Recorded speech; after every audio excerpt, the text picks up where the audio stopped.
Hello everyone, welcome to my channel where we speak about games and especially my favorite genre, RPGs, more specifically action RPGs.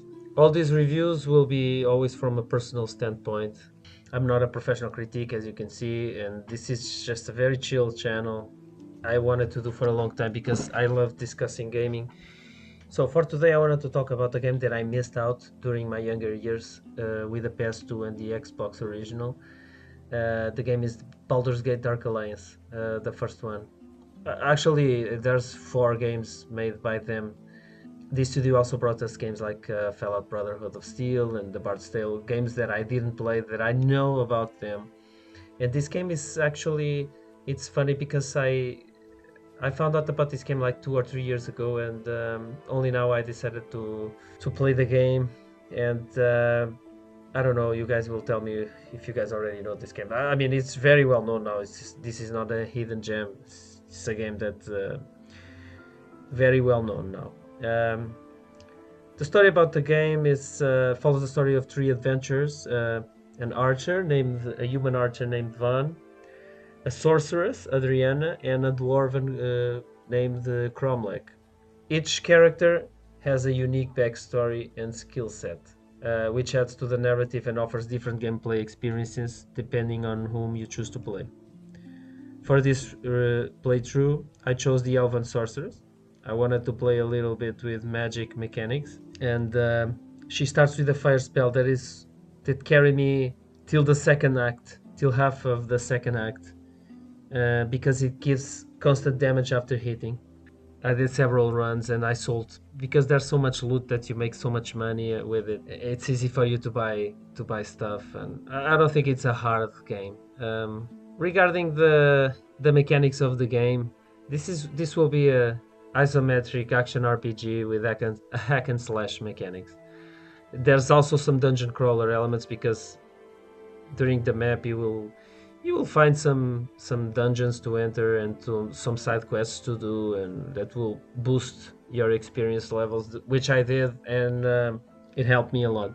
The game has plenty of save points, and it never felt hard to go back and repeat. Throughout the game, I collected a lot of loot, like I said, a lot of weapons, armor, potions, gold. The combat is it's real-time combat with various monsters and enemies. There was a little bit of reskin of some characters. Uh, I don't think there was, in fact, but I understand because at the time, actually, the character models for me they still hold up. I don't think the game looks bad. I think the game still looks good. It is what it is. I sometimes it was hard for me to understand why the camera choices because they chose. There were parts of the game that the camera couldn't rotate. You use the right analog stick to rotate the camera, but there were maps where you couldn't. It was a fixed camera, so but you get used to it. Every time you enter a dungeon, you can always go back to use the camera. The game offers a balanced difficult curve. It starts easy and starts becoming more challenging as you progress. I felt that the second boss got a bit harder in terms of learning curve, but I managed to find a solution to beat it. There were also times when I felt overwhelmed by the number of enemies and had to fight inside the room. I found myself many times after fighting having to wait a little while for the health and mana to regenerate again. But it was fine. It was fine. I never got bored with the game.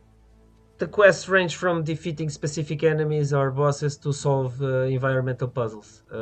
It keeps the gameplay interesting, but usually it's always the same thing: get this or get that to be able to enter there. It's like this. The game features a detailed and immersive visual style, with environments that capture the dark and gritty atmosphere of the Forgotten Realms. With this, I agree because the game, like I said, it does look very good for a game that was released in 2001. I mean, it's still a lot of fun to play. The level design, I mean, I don't know if it's the AI of it was lucky, but I felt that they were flanking me all around me, and the enemies, and well, I had to think a little bit to pass some areas, but it was fine.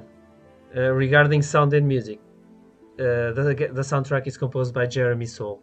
This is the same guy that composed soundtracks to Guild Wars, Star Wars: Knights of the Old Republic, Warhammer 40k, Elder Scrolls Oblivion. So this is a guy that knows what he's doing. And another thing is on the sound effects. I think they are well done. From the clanging of their swords to the casting of spells, they contribute to the immersion and make the combat feel impactful. As a Souls-like player, because I also love playing Dark Souls and all the Souls games, I'm a little casual player, but I do have a couple hundred hours in each of these games, Souls games. I could feel the impact of the sword, and this is something that people speak a lot in action RPGs. Is sometimes it doesn't fit, it doesn't feel impactful when you hit with the sword, when you swing the sword. But I felt on this game. The voice action is solid. Performances that bring the characters and story to life. I think he actually gives an extra layer of engagement to the narrative. I didn't encounter a lot of bugs or glitches in the game. I mean, it felt pretty smooth experience. This game actually has a particularity that I love. That is the couch co-op. You can play with a friend and you can make the run together, and it has a lot of fun and social element to these games because it enhances the replayability. You can change characters. I mean, I'm thinking about doing another playthrough immediately when I find a new one with a different character, probably the dwarf. And that's it. If you have a friend to play with you, I think it's a better experience. I don't have one, so I have to play alone. But no, I'm kidding. I actually have friends that all my friends are geeks like me, so I do have a few. In a personal opinion, I compare these action RPGs to others from that time, like Diablo, but with different graphics. I took around 19 hours for my playthrough. I think I could have done less, but I decided to do more side quests and to level up more and to do this or that. And it did 19 hours, around that. I think the game has an accessible and engaging combat system. The atmospheric graphics and sounds, they are immersive. It helps and boosts the experience. And for me, I think the best strength of this game is the strong cooperative multiplayer mode. Of course, the storyline, it's not an original one. The camera can sometimes be rigid, but it's a game that is a lot of fun.